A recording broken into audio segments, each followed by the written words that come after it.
Hi there. What we're going to do is we're going to look at WPF programming or GUI programming as an introduction.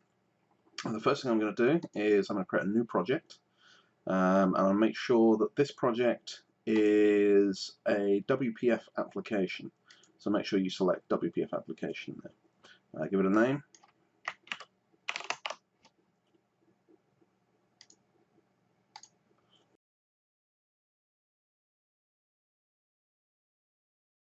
Once the project is loaded, one of the differences you'll notice between a WPF application and a console application is that you have a file called, the suffix XAML.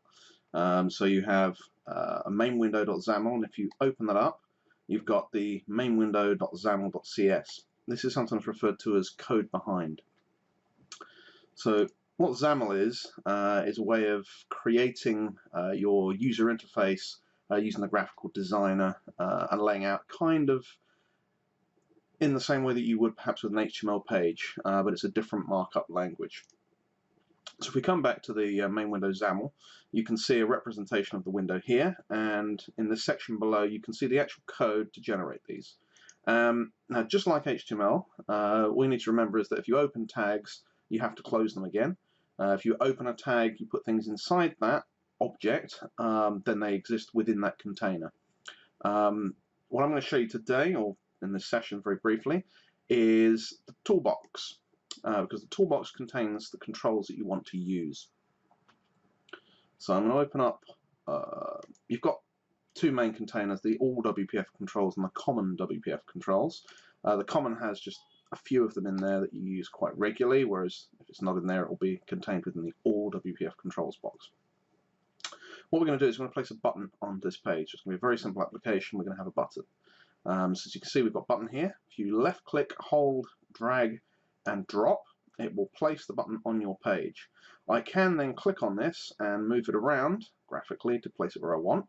But what I'm going to do instead is I'm going to show you how we can do this using the properties panel at the bottom right. If you look here, you can see where we've dragged this button and it's created the XAML code for us. So we've got the button. So all of these tags open with the name of the element. This is the name given to this button. Now this is important because you need to give an element a name if you want to refer to it later on in your code behind, such as if we wanted to at runtime change maybe the content or the positioning of the element. So at the moment we are vertically aligned to the top, which means our alignment is to the top edge of the window, and horizontally aligned to the left. So you can see we don't have measurements on the right or the bottom here. We've got a measurement from the top and a measurement from the left. I can change these by actually just changing the code. Now you can see our button has a distance from the right and the top and not the left or the bottom, because that's where it's positioned. So if I were to resize this window, it will remain this and this distance from the top and the right. What we can do instead is we can position it centrally on the page, which is what we're going to do now. So if I come to the right hand side and you open up or expand the layout section,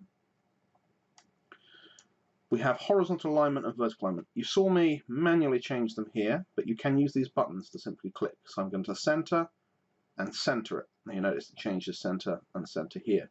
Okay. You'll notice that it's not in the middle of the page though, and that's because we already had a margin set.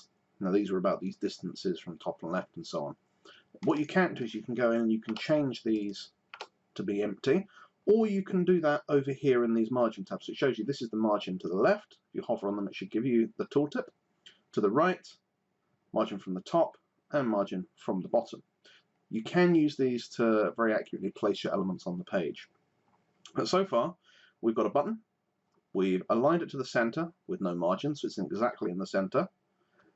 It's got a name called button. Sometimes on these buttons I'm prefixed with BTN